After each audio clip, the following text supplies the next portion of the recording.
മതങ്ങൾക്കപ്പുറം മനുഷ്യനായിട്ടുള്ളൊരു വ്യക്തിയുടെ പ്രതികരണം കേൾപ്പിക്കുകയാണ്.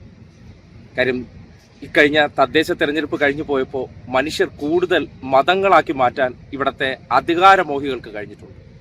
അതിനപ്പുറത്തേക്ക് ഒരു സർക്കാർ എന്നുള്ള നിലയ്ക്ക് മനുഷ്യന്റെ ദുരിതാവസ്ഥ, അവന്റെ മതങ്ങൾക്കപ്പുറം അവർ ചെന്നുപെട്ട ദുരിതക്കയത്തിൽ നിന്ന് തിരിച്ചു പിടിക്കുമ്പോൾ അവർ മതങ്ങൾക്കപ്പുറം മനുഷ്യനായി പ്രതികരിക്കുന്ന ഒരു പ്രതികരണം നിങ്ങൾ കേൾപ്പിക്കുകയാണ്. എല്ലാ പണിയും തീർന്ന വീട് കണ്ടു, വളരെ സന്തോഷമായി. ഇനിയിപ്പം ഞങ്ങൾക്ക് എപ്പോഴാ കിട്ടുക എന്നുള്ളൊരു സന്തോഷത്തിലാണ് ഞങ്ങൾ നിൽക്കുന്നത്. എപ്പോഴാ തരും എന്നുള്ള സന്തോഷത്തിലാണ്. പണി ഫുള്ളായി വേഗം നടക്കുന്നുണ്ട്. അതൊക്കെ കണ്ട് അതൊക്കെ മനസ്സിലായി വളരെ സന്തോഷപ്പെട്ടു. ആയ വീട് വളരെ സന്തോഷപ്പെട്ടു.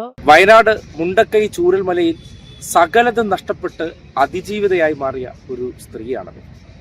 അവർക്ക് അവരുടെ സങ്കല്പത്തിനനുസരിച്ച് ചിതറിപ്പോയ അവരുടെ ജീവിതത്തെ തിരിച്ചു പിടിക്കാൻ സർക്കാർ ചെയ്യുന്ന ഒരു പ്രോജക്റ്റിനെ കുറിച്ച് സ്വയം സമർപ്പിച്ച് പറഞ്ഞ വാചകമാണ് നിങ്ങൾ കേട്ടത്. ഇതെന്തിനാണ് കേൾപ്പിച്ചു എന്ന് പറഞ്ഞാൽ, നമ്മുടെ നാട്ടിൽ ഇപ്പോൾ ഏറ്റവും വിശ്വാസ്യതയായിട്ട് മതങ്ങൾ സ്വീകരിക്കുന്ന രാഷ്ട്രീയമെന്ന് ചോദിച്ചാൽ UDF ആണ്. ഏത് UDF? ഇതുപോലെ വയനാട് ഫണ്ടിന്റെ പേരിൽ ഈ നാട്ടിലെ മനുഷ്യരുടെ പണം പിരിച്ചെടുത്ത് മുക്കിയവർ, കക്കിയവർ, അവർ മഹാന്മാരായി അവരോധിക്കപ്പെടുകയാണ്. മതങ്ങൾ അവരെ ചേർത്ത് പിടിക്കുകയാണ്. അങ്ങനെ മനുഷ്യന്റെ പണം പോലും പിരിവെടുത്ത് മുക്കുന്നവർ, അവർക്ക് വാഗ്ദാനം കൊടുത്ത് ചെയ്യാത്തവർ, അവർ മാതൃകകളാണ്. അവരെയാണ് ഇവിടുത്തെ ഭരണം ഏൽപ്പിക്കേണ്ടതെന്ന് ഇവർ ചിന്തിക്കുന്നുണ്ടെങ്കിൽ നിങ്ങൾ ആലോചിച്ചു നോക്കൂ.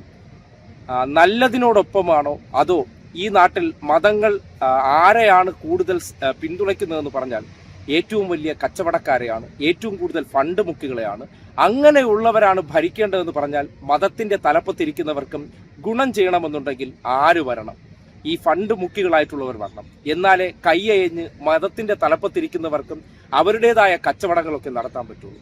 ആ കച്ചവടക്കാർക്ക് തൽപര കക്ഷികളായിട്ട് കോൺഗ്രസ് മാറിയതിൽ അത്ഭുതപ്പെടാനില്ല.